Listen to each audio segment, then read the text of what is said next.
Baiklah rekan-rekan semuanya, sekarang kita akan masuk ke materi yang keempat. Kita tadi sudah bahas 3 materi yang sangat menarik. Nah, sekarang di materi yang keempat ini kita akan membahas terkait dengan mahasiswa tangguh di masa pandemik dan sesudahnya. Materi ini akan disampaikan oleh Ibu Sarasati, SKM MPSI, selaku dosen dari Universitas Bayangkara, Jakarta Raya. Kepada Ibu Budi Sarasati, waktu yang saya berikan sama dengan rekan-rekan yang lain, 30 menit untuk menyampaikan paparan materinya. Waktu dan kesempatannya saya persilakan. Baik, terima kasih Mbak Moderator, Mbak Nisa. Bismillahirrahmanirrahim. Assalamualaikum warahmatullahi wabarakatuh. Selamat siang, hadirin semuanya. Perkenalkan, nama saya Budi Sarasati. Saya bukan psikolog ya, tetapi saya mencoba untuk belajar tentang psikologi karena rupanya ilmu psikologi ini dari waktu ke waktu makin diminati oleh para pelajar ya. Terbukti dari yang mendaftar di Fakultas Psikologi itu makin tahun makin meningkat. Nah, ini ada apa ini ya? Apakah makin tahun angka stres itu meningkat, angka bunuh diri meningkat, angka kesakitan jiwa juga meningkat? Mungkin itu salah satunya ya. Baik, mohon izin kepada operator untuk menayangkan tayangan saya. Karena dari saya juga saya tidak bisa ini. Sama dengan Ibu Aulia tadi ya, gaptek saya ya. Karena saya termasuk angkatan tua. Baik, Bapak Ibu dan hadirin yang dimuliakan Allah SWT, izinkan saya last but not least ya. Jadi semoga presentasi saya terakhir ini lebih bersifat menenangkan ya. Menenangkan bagi diri saya sendiri, bagi hadirin, dan insya Allah saya menyampaikannya dalam konteks yang ringan saja ya, dan menyambung dari pembicara satu, Mas Billy, Mbak Aulia, Pak Zirmansyah ya, kemudian saya. Kalau tadi dipaparkan tentang data-data yang sifatnya kuanti, di transparan saya lebih menggali dari sisi kualitatifnya. Akan tetapi izinkan saya untuk membaca rujukan saya, salah satunya adalah Kapin dari apa namanya, buletin Kapin, dan setulus hati saya mengucapkan terima kasih sekali kepada Kapin telah memberikan kesempatan saya untuk berbagi dan melihat hasil-hasil tulisan-tulisan yang keren abis ya di buletin Kapinnya. Salah satu ada dua, itu terbitan volume 6 nomor 10 Mei 2020 dan volume 6 nomor 17 September 2020. Belum ke slide. Saya ingin membacakan dulu dari tulisan guru saya ya, walaupun masih muda tapi saya anggap beliau guru saya itu Mas Eko. Ada nggak Mas Eko ya di sini ya? Tadi di grup Kapin katanya mau gabung. Saya termasuk angkatan tua ya, sehingga dalam era digitalisasi ini saya yang terkena dampak uring-uringan ya. Hanya saja saya merasa tangguh ya. Jadi dari diri saya sendiri saya harus mengatakan saya bisa melalui ini dengan baik. Dan alhamdulillah sampai sekarang saya sudah bisa mengoperasikan format-format atau platform-platform yang seperti GoToMeeting ini yang terakhir yang belum saya pelajari ya, Google Meet dan lain sebagainya. Nah, izinkan saya membaca sejenak. Salah satu kisah wayang yang mungkin luput diperhatikan adalah kisah Resi Durna atau Drona sebagai guru dengan berbagai metode ajar. Nah, ini tulisannya Mas Eko dengan Mbak Kris Servina Rani Lidiawati, Mas Eko dari UI dan Mbak Kris ini dari Pelita Harapan. Saya suka sekali ini ya, karena nanti saya akan ceritakan di mana titiknya menghadapi era digitalisasi yang saya rasa tidak saya punya keyakinan karena kurikulum itu berlangsung setiap tahun itu berubah-ubah. Gitu ganti menteri ganti berubah. Mas Menteri nanti kalau umurnya panjang ya bisa selesai digitalisasi, tapi kalau enggak bisa berubah ya. Jadi fine, santai aja ya. Nah, Resi Druno ini menggunakan banyak cara dalam mengajar dan kebetulan ia memang cerdik cendekia. Nah, ini saya menyoroti pada Resi Druno ini yang sebagai pendidik ya. Dia cerdik, cendekia, dia punya banyak cara dalam mengajar ya, punya banyak cara dalam mengajar. Ini kata yang menurut saya kata yang tangguh ya, kata yang keren. Namun ada satu kejadian yang menarik. Ini ditulis oleh disitasi dari Mas Amri dan Mainarno serta Mas Mainarno. Jadi ini Mas Mainarno menyitasi dirinya sendiri, ini cerdik juga ini Mas Mainarno ya. Namun ada satu kejadian yang menarik. Pernah satu kali dalam proses belajar mengajar, ia mengajari Arjuna. Namun tanpa ia sadari, ada seseorang yang mengintip. Pemuda ini memperhatikan pengajaran yang dilakukan Resi Durno dengan tekun. Ya, kata kedua tekun. Ya, tekun. Ini muridnya tekun nih. Jadi kalau Resi Durno itu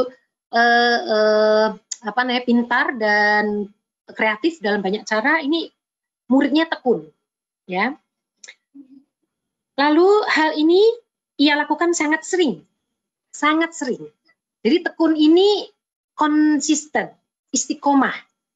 Ya, tidak tekun, tidak tekun sama sekali, tekunnya naik lagi, turun lagi, enggak.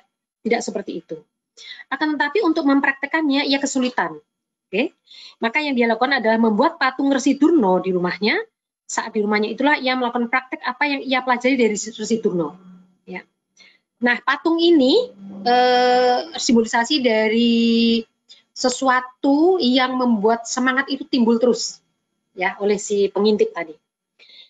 Selanjutnya, hasil dari proses itu ternyata tidak kalah hebat.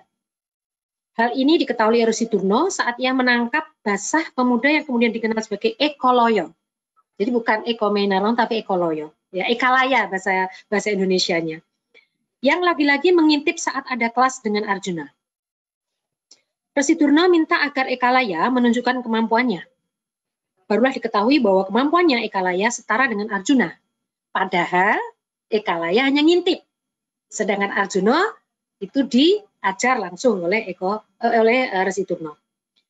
Bahkan pada beberapa hal lebih baik. Sampai Resi Durno mendatangi rumah Ekoloyo dan kagum karena patung dirinya lah yang buat Ekoloyo terus mau belajar dan merasa ada guru di sampingnya. Padahal ia tidak pernah berguru dengan Resi Durno. Ya, ini dikutip dari Amri 2010 secara fisik. Bahkan Ekoloyo, jadi kalau pembelajaran dalam dulu itu kan pembelajaran yang bertatap muka ya, fisik. Kalau ini justru tidak secara fisik. Bahkan Ekoloyo menganggap telah berguru selama ini dengan Resi Durno melalui pengamatan atau mengintip. Kata Ahmed Dasgupta, Jen Nates Rao dan Rao tahun 2017. Nah, lalu tulisan Mbak Kris dan Mas Eko ini berlanjut kepada pelajaran atau pembelajaran jarak jauh. Nah, yang sudah saya rasa diterangkan secara panjang lebar oleh Mas Billy, Mbak Uli, Ibu Uli, dan Pak Zinmansyah. Next, barangkali tayangan selanjutnya. Saya mengusung judul tangguh ini, saya rasa saat ini, yang tadi saya rasakan bermula dari yang saya rasakan, dan kemudian saya mencoba untuk menggali awal-awal kita menggunakan digitalisasi ini atau kuliah jarak jauh ini, seperti apa sih yang dirasakan mahasiswa? Apa kayak saya ya? Ternyata sama gitu ya. Nggak dosennya, nggak muridnya tuh sama gitu. Dosennya itu stres loh ya. Apalagi tadi Pak Zinmansyah bilang, atau Ibu dan Bapak pembicara 1-2, bagi angkatan tua kayak saya, itu nggak gampang mengubah, men-switch yang tadinya tatap muka menjadi semi tatap muka atau bahkan full. Ya, full yang 2 semester ini kan full. Perlu upaya yang saya sebut sebagai tangguh. Ya, tangguh. Nah, nanti sebelum pindah slide, yang saya rasakan tangguh itu, yang saya rasakan ya, itu saya harus kuat. Saya harus kuat. Kalau nggak kuat, gimana saya menguatkan mahasiswa?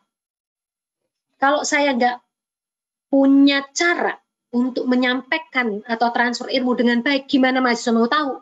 Gitu. Nah, dalam hal ini nanti perlu barangkali dari sesi diskusi dikuatkan, sebetulnya bukan pada masalah metodenya.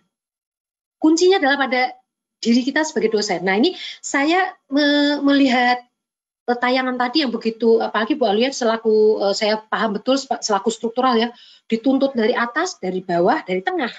Nah itu kalau nggak kuat itu nanti setahun kemudian jantungnya para struktural bisa mengalami apa tuh yang disebut sebagai hypertension. Barangkali ya tidak menutup kemungkinan ya, karena tuntutannya begitu luar biasa. Kalau nggak tangguh, kalau kita nggak meng-up ketangguhan yang sudah diberikan Allah Subhanahu Wa Taala, Tuhan Yang Maha Esa kepada diri kita, tidak bisa. Ya, itu yang saya rasakan ya. Oke, kembali ke layar tadi, ya kuat, tegar. Oke, ini saya coba dari sisi tangguh ini saya dulu ya, karena waktu itu yang terkena saya dulu. Saya belum lihat dari sisi mahasiswanya. Saya di rumah, saya harus melayani suami, saya harus melayani anak-anak saya, masyarakat saya di sekitar, karena saya ketua posyandu, saya anggota PKK, pengurus inti PKK, banyak fungsi, belum lagi di LPAI dan sebagainya. Wah, ini gempor nih saya kalau nggak tegar nih, gitu ya. Nah itu saya coba pupuk, nggak gampang, bener asli nggak gampang. Tapi saya punya nanti di slide terakhir ada cara yang menurut saya cara itu yang paling utama, paling utama. Pantang menyerah. Nah, waktu itu kebetulan di Universitas Bayangkara itu ada tadi yang dikatakan sebagai apa namanya pembelajaran dosen tentang e-learning. Kebetulan ada e-learning, sebetulnya juga sudah lama, hanya saja yaitu kalau kita nggak butuh itu cenderung menyepelekan. Ya ini sikap menyepelekan juga saya introspeksi diri, wah nggak bagus ini menyepelekan ya. Menyepelekan itu bukan ulet, tadi kata Ekloyo ulet ya, tekun. Kalau menyepelekan bukan tekun. Nah kemudian saya mengikuti gitu ya dengan seksama. Kalau teman-teman saya yang muda-muda itu gampang ya, karena mungkin eranya pas era digitalisasi, era mereka gitu, era milenial. Bagi saya harus menekuni. Nanti setelah lihat itu kurang lebih 2 jam pembelajaran itu, habis itu lupa saya. Dan saya, wah ini bahaya ini kalau lupa ini. Saya harus bertanya lagi kepada teman-teman yang sudah memahaminya.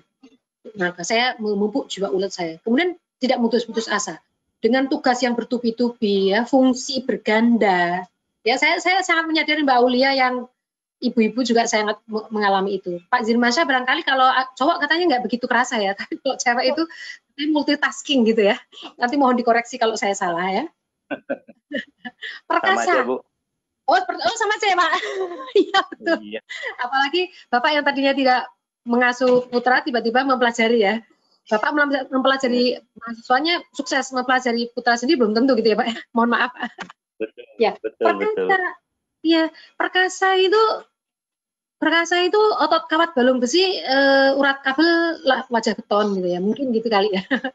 Rupanya di dalam kajian tangguh itu ada dimensi fisik ya, tadi disebutkan di gambarannya tulisannya Mas Eko dengan Mbak Kris itu fisik ya, fisik itu harus kuat kalau mau menjadi tangguh. Lalu unggul.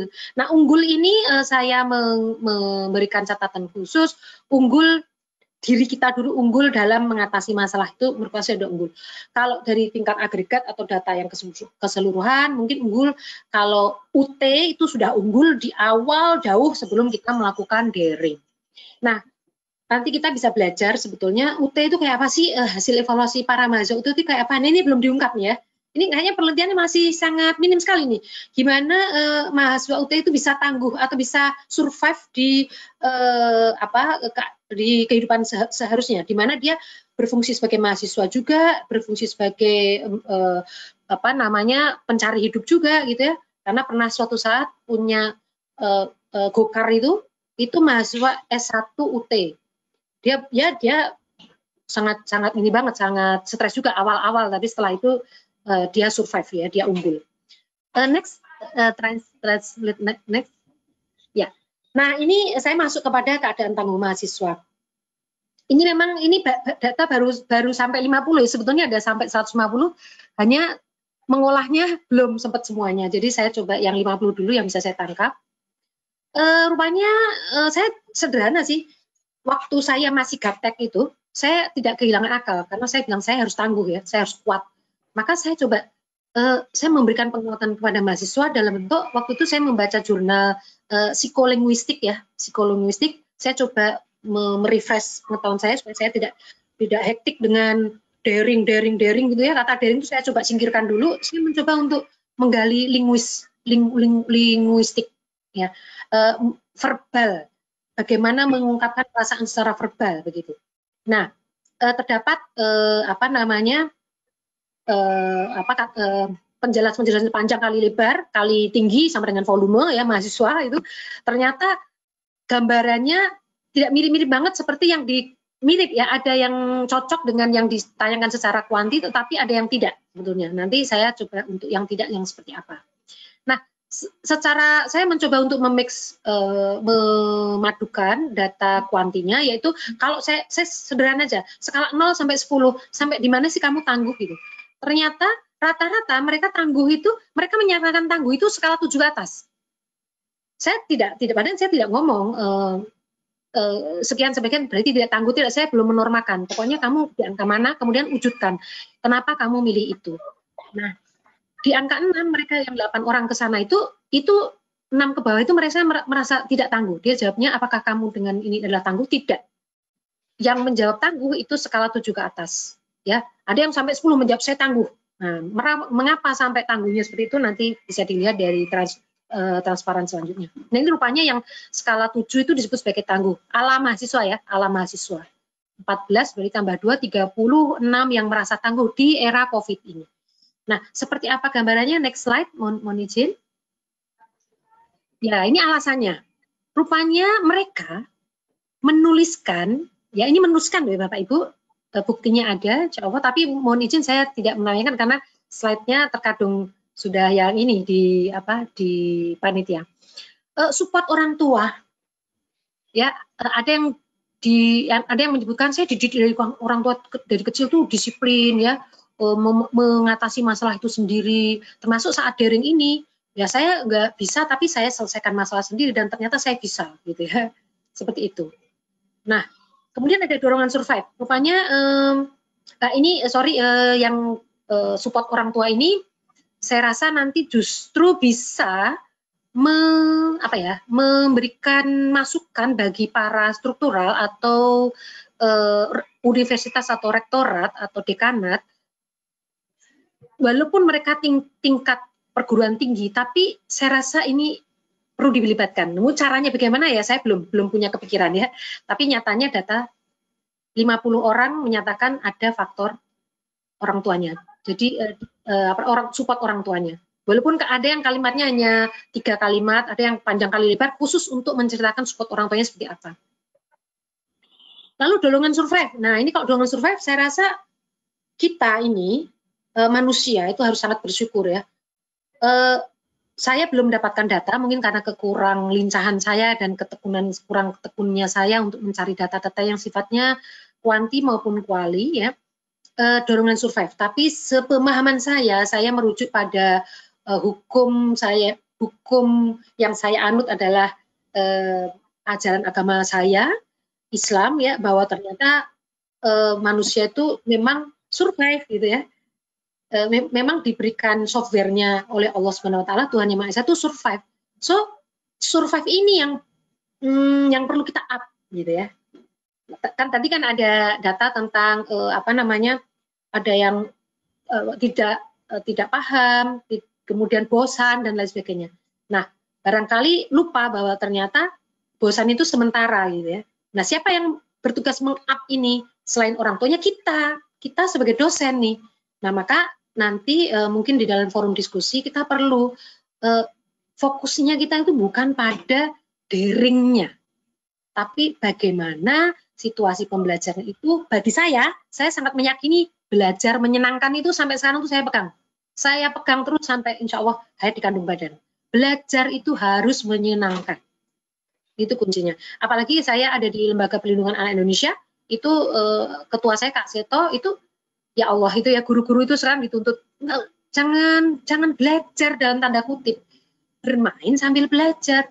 Itu yang masih banyak pola pikir guru dalam hal ini ya. Kalau saya merasa guru juga ya, gurunya mahasiswa itu digugu dan ditiru, dilihat ya, tadi dipantau tapi sama Seikoloyo tadi ya, kemudian diadop, dibuat prototipenya, bahkan Ekoloyo bilang ada patungnya gitu ya. Untuk apa?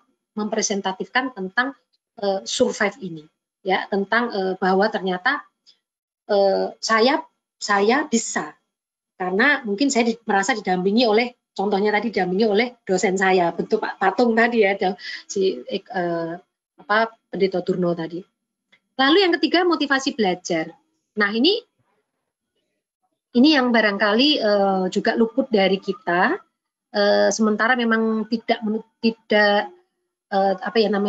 tidak adalah hal yang memang sekarang dituntut oleh dosen, harus bikin RPS, harus bikin metode, harus memahami isinya, menyampaikan dengan baik, tentu saja itu juga merupakan tekanan. Tapi kembali lagi, manakala kita sudah menyebut diri kita sebagai dosen, maka mau nggak mau, suka nggak suka, kita mempunyai peran atau fungsi yang penuh, yang penting dalam meningkatkan motivasi belajar. Nah, ini terpaksa online, ini juga ya nggak apa-apa lah, motivasi terpaksa dulu gitu ya. Nah, masalahnya kan tidak terpaksa terus-terusnya gitu ya. Tidak menyukai online tadi sudah datanya dari Pak Zinmansyah maupun dari Ibu Aulia dan Mas Billy, tidak efektif ya tadi, sangat, bahkan kalau di dalam tadi di buletin yang sama tulisannya Mas siapa tadi yang di bawah itu, stres pada mahasiswa daring, tulisannya Mbak Devi salah satu operator kalau salah ya, dari rumah sakit dari universitas apa ya, lupa saya. Itu ternyata belum, jangan dipindah dulu Mbak. Ya, ternyata ekstrim, nilainya itu ekstrim dibandingkan yang menyukai atau yang efektif, yang merasa efektif itu ekstrim banget. Yang 100-an, yang satu hanya puluhan saja gitu ya. Ada, nanti silakan dibaca di Buletin Kapin volume 6 nomor 10 Mei 2002 dan nomor 6 nomor 17 September 2020 ya. Lalu karena dosen memberi tugas atau tugas dan mau tidak mau terpaksa ya. Yang pertama kali ada daring waktu itu di Maret pertengahan ya, kita kayaknya sama semua tadi. Ternyata dosen-dosen dalam peralihan menuju daring ini banyak memberikan tugas, sementara dia sendiri harus belajar. Ini karena saya alami ya, sambil belajar saya kasih tugas dulu. Tapi tugas dalam hal ini saya tidak mau sia-sia. Apa yang saya tugaskan kepada mahasiswa saya nggak mau sia-sia. Jadi sambil menyelam minum air saya kerjain itu, tapi nggak masuk angin gitu ya. Saya coba mengungkap seberapa tangguh dan kemudian bagaimana coping kalian semua. Lalu bagaimana kalian mensiasatinya. Next slide. Nah, ini emosi yang sering muncul. Nah, ternyata setelah membaca tulisan tersebut, keterangannya, itu mereka ini keadaan seperti ini bukan karena daringnya, karena situasi COVID-nya. Bagaimana saya mengetahuinya? Karena yang diceritakan itu justru tentang COVID-nya, bukan karena daringnya tadi. Coba ceritakan emosimu dalam rangka apa yang kamu rasakan ya, secara feel free gitu, mengikuti kuliah daring ini. Saya takut, ternyata takut ini, karena bentuknya tulisan ya, kan itu tugasnya di email ke saya. Saya tidak pakai WA untuk tugas, karena tugas lebih baik pakai email karena bisa penuh, volumenya penuh atau banyak yang dikirim. Nah, takut, sedih, marah, bingung, muak itu mereka kepada situasi COVID yang seperti ini. Nah, sehingga saya punya rasa optimis tadi ya, rasa optimis yang mengangkat lagi tangguh saya, dan saya nanti bisa memberikan masukan kepada mahasiswa untuk up tangguhnya adalah bahwa kamu itu sedang dalam situasi COVID gitu. So, ikuti dulu perasaan itu, nggak usah buru-buru, nggak usah ditambah stres dengan tugas mahasiswa, tugas-tugas dosen dan lain sebagainya. Kamu harus mencari cara yang paling pas buat dirimu untuk mengatasi rasa-rasa yang kamu sekarang ini, gitu. Ya, muak itu salah satunya ya. Ada cerita muak ini karena bosan dengan tugas-tugas ya, bosan di rumah terus ya, di rumah terus plus daring banyak tugas dan tidak dibahas tugasnya, gitu ya, itu salah satu juga. Lalu misalnya ada 4 mahasiswa justru menjawab bahagia dengan adanya situasi COVID dan daring ini. Ternyata ini mahasiswa putri semua, Bapak Ibu hadirin, bisa berkumpul dengan keluarga, gitu ya. Oh, subhanallah ya. luar biasa ini mahasiswa ya. Kalau saya tidak menggunakan Qualys, saya rasa saya tidak akan mendapatkan data ini. Ya, walaupun 4 dari 50 mahasiswa, saya belum menemukan yang 100-an lagi seperti apa. Ya, insya Allah nanti semoga bisa selesai pada waktunya, karena hasil ini mau saya submit ke in-conference-nya Kapin. Ya. Next, lanjut. Saya agak cepat ya. Nah, ini penjabaran tangguh. Ini adalah penjabaran dari sisi mahasiswa ya Bapak Ibu, dibentuk dan dilatih. Nah, saya bisa menzipkan atau menentukan secara sementara bahwa ternyata dibentuk dan dilatih dalam ini keluarga ya, situasi, kondisi, bahkan era daring sekarang. Kemudian saya tadi menceritakan diri saya sendiri. Saya salah satu yang saya pegang dan itu nomor satu adalah bahwa Allah tidak memberikan cobaan umatnya melainkan sesuai dengan kemampuannya. Itu saya pegang terus. Saya pegang insya Allah ya, nggak saya akan lepas karena itu rupanya hal utama yang meng-up ketahuan saya. Ya, maka setelah saya sudah mempraktekkannya pada diri saya coba sharing kepada mahasiswa saya yang notabene memang tidak muslim semua, ada yang non muslim, maka saya coba kembali kepada agamamu gitu. Kok kamu misalnya non muslim, kamu ada doa rosario, kamu doa gitu, minta kekuatan gitu, sama yang membuat diri ini gitu, sama yang membuat kepandaian di otak ini, karena daring juga kan manusia ciptaan Tuhan. Nah, berarti manusia lebih pintar daripada daringnya sendiri yang dibikin gitu kan gitu. Kenapa kita tidak memohon kekuatan, memohon relaksasi, memohon kesejukan pada yang membuat diri kita gitu. Nah, lalu yang selanjutnya setiap orang itu pasti kuat ternyata ya. Karena tadi ternyata yang lebih banyak 38 ya, itu justru merasa tangguh gitu ya.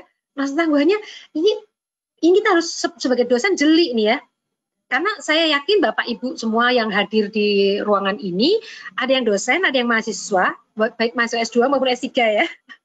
Saya sendiri mahasiswa S3 yang belum lulus gitu ya.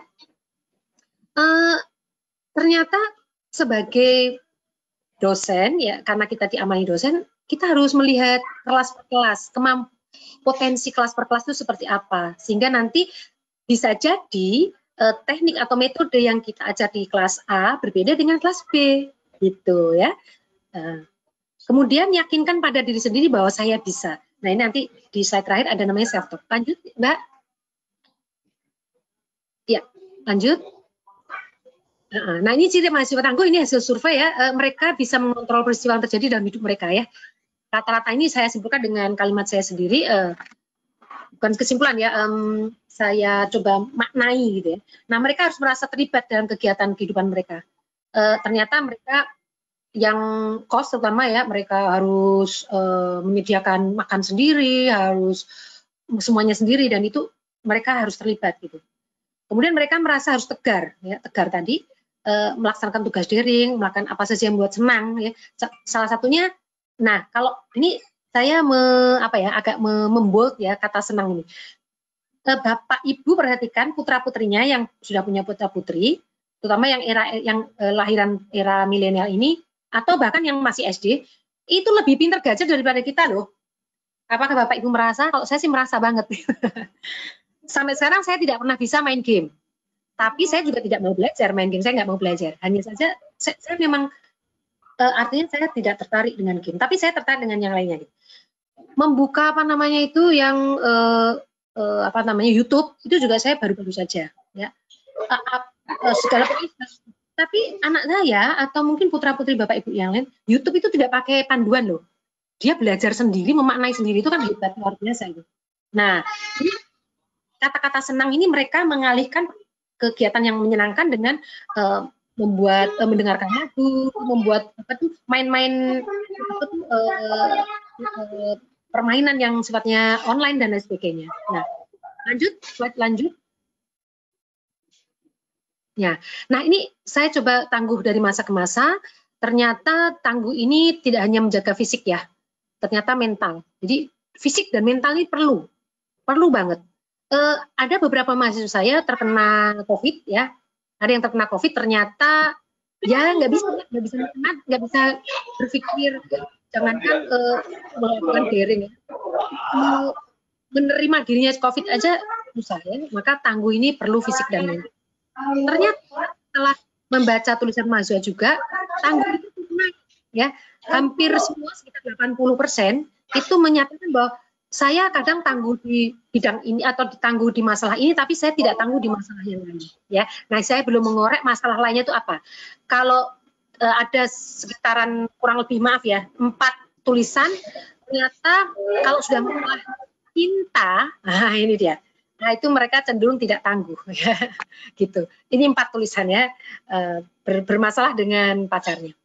Meyakinkan diri sendiri bahwa saya mampu, ya ini self talk metode itu, dan ini senantiasa bersyukur ini juga diungkapkan hampir 60% dari 50 itu.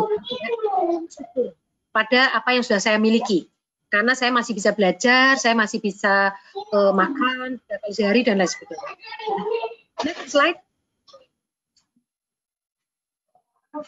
Nah ini saya mencoba menutup dengan ini yang bagi muslim, dan mohon maaf bagi yang non muslim, silahkan nanti menggali lagi ya ajaran agamanya masing-masing. Ini perlu sekali Bapak Ibu, perlu sekali ya. Saya rasa apapun belajarnya ke depan, apapun, saya rasa Mas Menteri juga belum tentu hidup sampai 4 tahun ke depan. Mas Menteri itu, tapi jangan bilang-bilang Mas Menteri ya, nanti saya ditangkap. Bila berganti, saya rasa nanti akan berganti lagi. Kan kebetulan Mas Menteri orang IT gitu ya. Bisa jadi nanti beliau berganti ya karena suatu sebab ya, qadarullah, bisa jadi itu kebijakan menjadi berbeda lagi. So, tangguh itu merupakan salah satu kunci ya, saya bilang bukan segala-galanya, salah satu kunci agar kita bisa melakukan pembelajaran daring dengan nyaman, senang, dan menyenangkan, serta membuat diri kita serta mahasiswa kita gembira dalam melakukan proses daring. Demikian presentasi saya, mohon maaf kurang lebihnya, saya tutup dulu. Oh iya, tekniknya ini teknik self-talk, imagery, dan self-inoculation. Ini self-talk ini saya ambil dari jurnal-jurnal.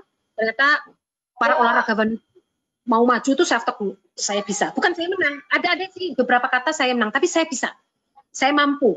Dan kalimatnya selalu positif serta tidak future ya, sekarang, present tense, sekarang, here and now. Nah, kemudian self-talk ini juga ada beberapa langkah, nanti kita bisa bicarakan di next pertemuan. Imagery ini dipakai Ronaldinho ya, salah satu klub di Barcelona. Dia sebelum main dia punya kebiasaan untuk melihat lapangan, ya ini ada di jurnal Sport. Melihat lapangan, saya nanti bola saya di sini, saya akan ke sana, saya ke sini, saya ke sini, dan itu ternyata terjadi. Hampir semua dia mencetak gol dengan baik itu karena dia melakukan imagery. Nah, self-inoculation ini adalah untuk dilakukan di jurnalnya itu untuk pasien-pasien yang, individu yang agak mengalami gangguan kesehatan. Ya, nah manakala Bapak Ibu nanti jamnya nggak bisa diubah ya karena sudah ketat sekali jam belajarnya, tetapi badan sedang tidak enak, maka self-inoculation. Saya gembira hari ini, saya gembira. Saya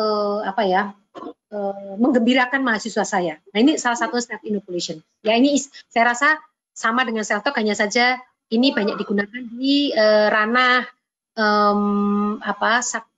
kesakitan. Ya. Terima kasih sudah selesai. Assalamualaikum warahmatullahi wabarakatuh. Waalaikumsalam warahmatullahi wabarakatuh. Terima kasih Ibu Bubi Sarasati atas penjelasannya. Ya, jadi kalau dari hasilnya apa yang Ibu jelaskan, kalau saya lihat sepertinya untuk menciptakan ketangguhan pada mahasiswa itu memang sangat diperlukan. Pertama itu adalah support dari orang tua, lalu kemudian dari individunya sendiri pun juga harus bisa ada dorongan untuk